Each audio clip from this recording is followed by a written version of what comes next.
Audio Jungle.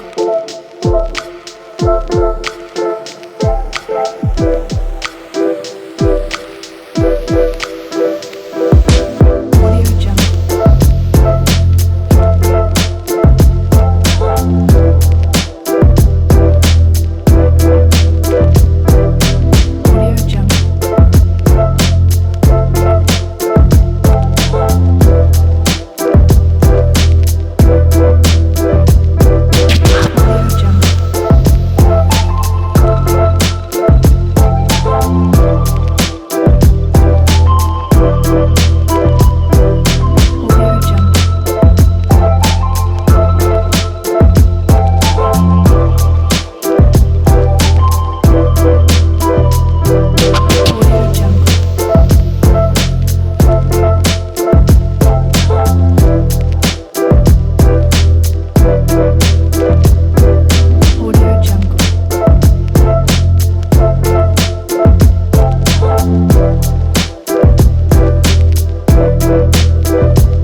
Audio Jungle. Audio Jungle.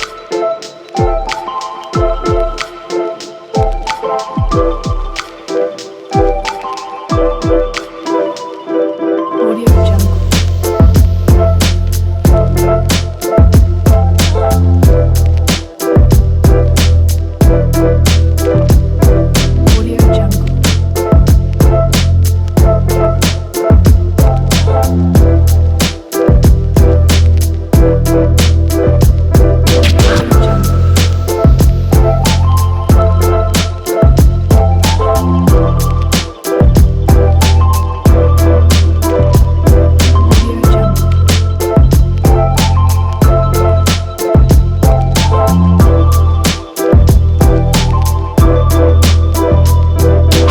Jungle.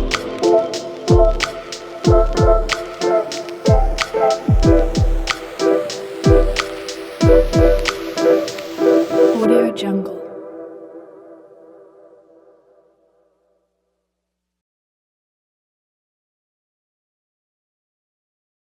Welcome to the tutorial. I will show you how to use this After Effects template.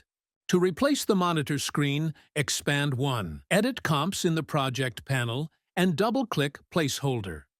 This will open the composition that corresponds to what will be displayed on the monitor screen. Next, import your content by dragging an element from your System File Explorer onto the workspace. You can use an image or a video clip if your presentation is meant to be animated. In the Placeholder Composition workspace, you can adjust the size of elements, move them to any position, and add additional elements. Now, let's return to the final comp composition to check the screen replacement effect. Important! The final comp composition is the final output, and this is the one you need to render. Now, let's move on to the settings. In the final comp composition, you will find the Clips composition on the timeline. Click on it and go to the settings in the Essential Properties panel. The Choose Animation option controls the selection of animation. You can choose from 11 available animations. There are wide-angle shots, close-ups, and various perspectives, allowing you to adjust the composition to best suit your content presentation. Wide shots provide a dynamic overview, while close-ups emphasize details. Different angles, such as side perspectives or low-angle views, help create a visually engaging effect. The template allows you to reverse the animation, giving you an additional 10 animation options. For example, in the case of the zoom-in animation, using the reverse animation function enables the zoom-out effect. The template is also designed so that reversing the animation does not affect your animated content on the monitor screen. Below, I added a function that generates a noise effect, which adds realism. Using the noise strength control, you can adjust the intensity of the image noise. A value of 0 disables the noise, and higher values, up to 100%, produce the strongest noise. Below this option, you'll find color noise, where you can enable colored noise. Turning this option off produces classic black and white noise. That's everything you need to know about using this template. Thank you for watching, and see you next time.